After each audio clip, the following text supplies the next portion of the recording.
Welcome to a screencast for British literature. We'll be going over a poem by John Keats today called La Belle dans Merci. John Keats, he lived in the late 1800s, early 1700s to the early 1800s. His father kept a stable, and at one point in time he was apprenticed to be a surgeon, but he gave it all up so that he could be a poet, and he wrote several books of poetry. Unfortunately, he died at the ripe old age of 25 from tuberculosis. Tuberculosis is an infectious disease primarily affecting the lungs. Basically, they almost smother to death. So the poem today that we'll be looking at is called La Belle dans Merci, and what that means in English is the lovely lady, the beautiful lady that doesn't have mercy or pity. It's based on a medieval ballad, and notice he borrowed the title, not necessarily the subject matter. So keep that in mind. It is in the format of a folk ballad, kind of having, taking a lot of cues as if dialogue. However, they're still grouped into stanzas. The first group is the first three stanzas, and this is what the lady says to the knight. And then the rest of the poem is the knight's reply and what happens to him. So here's the first three stanzas. Oh, what can ail thee, knight-at-arms, alone and palely loitering? The sedge has withered from the lake, and no birds sing. Oh, what can ail thee, knight-at-arms, so haggard and so woebegone? The squirrel's granary is full, and the harvest's done. I see a lily on thy brow, with anguish moist in fever dew, and on thy cheeks a fading rose, fast withereth too. So in that, notice the setting. This isn't springtime. There's no birds. Probably late fall because there's withered grass and the harvest is done. But do notice the refrain. The lady keeps mentioning, oh, what can ail thee? What's wrong with you? Okay. She tells the knight that he's pale, that he's haggard, that he's woebegone, basically bringing focus to all these things about him that are detriments. Now, the knight's story about how he meets this beautiful lady out in the meadows, and he calls her a fairy's child. Is she really a fairy's child, or is it referring to her beauty? So, I met a lady in the meads, full beautiful, a fairy's child. Her hair was long, her foot was light, and her eyes were wild. I made a garland for her head, and bracelets too, and fragrant zone. She looked at me as she did love me, and made sweet moan.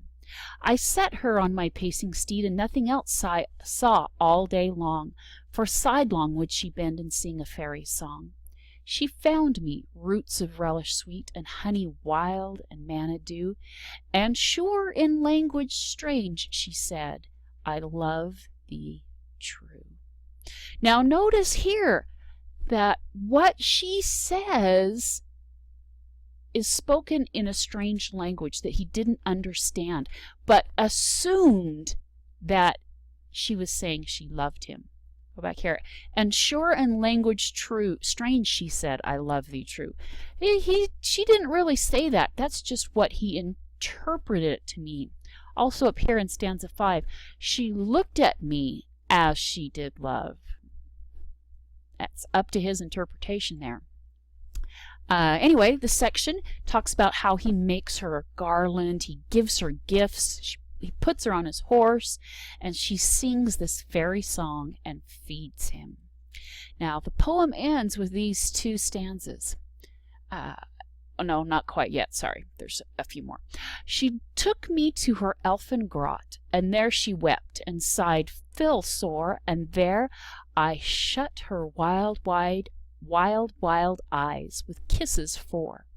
And there she lulled me asleep, and there I dreamed, ah, woe betide, the latest dream I ever dreamed, on the cold hill's side.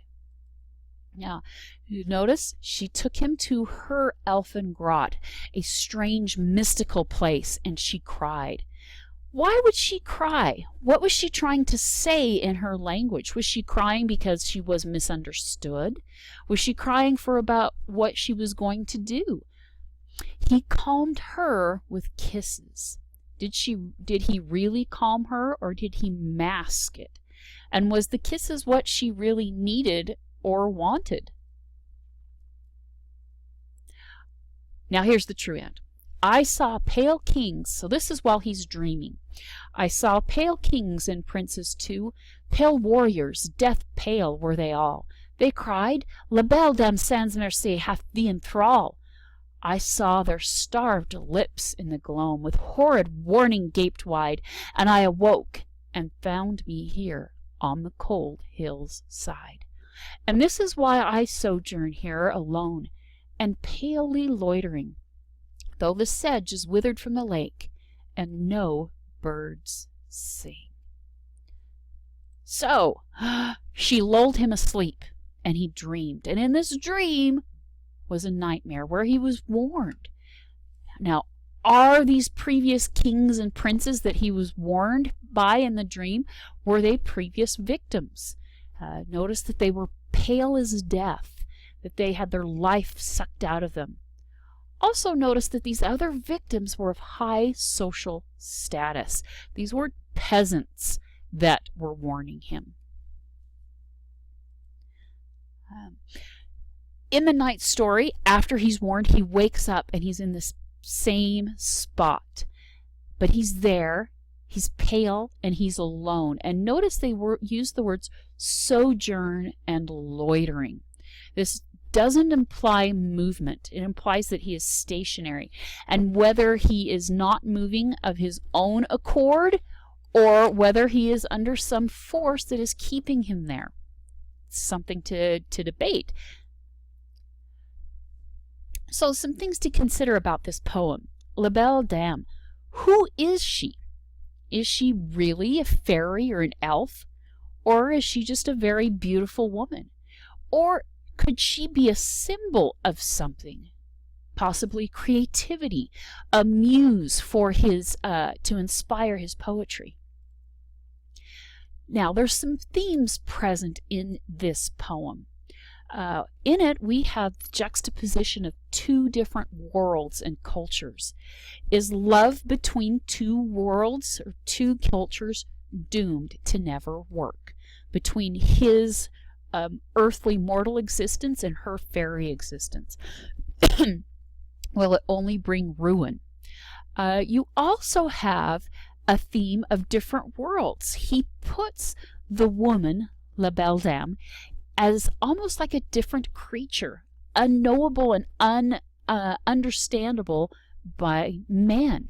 Is a theme here that man cannot understand women.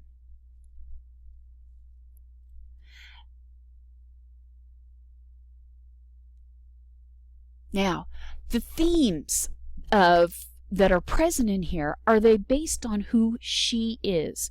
That she is a muse and he is a poet, bringing allusion to the fact that men cannot live in a world of imagination, that once they are there, they can no longer be in an ordinary earthly world, and that poets, as they try to interpret or touch this imaginative world, they are caught and trapped.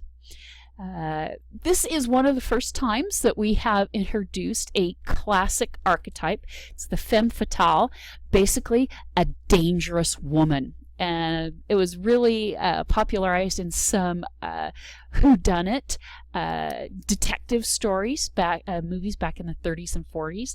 But go back and think about if there have been any other instances of this character in movies. First one that pops to my mind is Indiana Jones and the Last Crusade, where the woman who was actually working for Hitler tried to, become Indiana Jones's friend and then brings him to his ruin. So, an instances of a femme fatale. Going on with some of the other themes, the danger of love. Do we have signs at the beginning or starts of relationships that try to warn us of doom, despair, losing oneself, or the shock of being left alone if the relationship ends?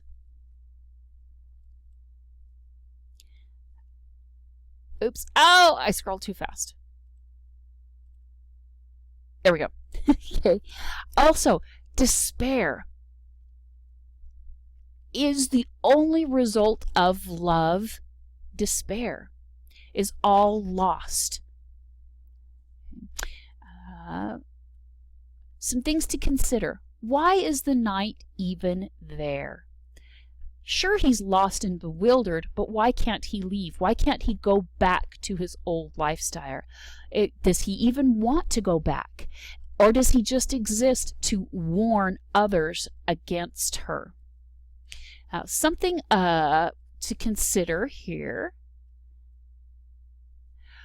If we were to interpret this as a biographical reading of Keats, could La Belle Dame sans Merci represent not a fairy, but tuberculosis, about something that comes to the knight or the poet that robs him of his life and vitality? Notice that some of the effects of tuberculosis are present in the poem. We have pale, dying, haggard victims, and often people contracting or suffering from tuberculosis would become very pale and thin, often called consumption. Yeah, and this is something that he would know a lot about, not only because he was suffering from it, but his brother died of it, and remember, he studied to be a physician, and so would have that background to help him or recognize those signs. So those are some things to consider as you read this poem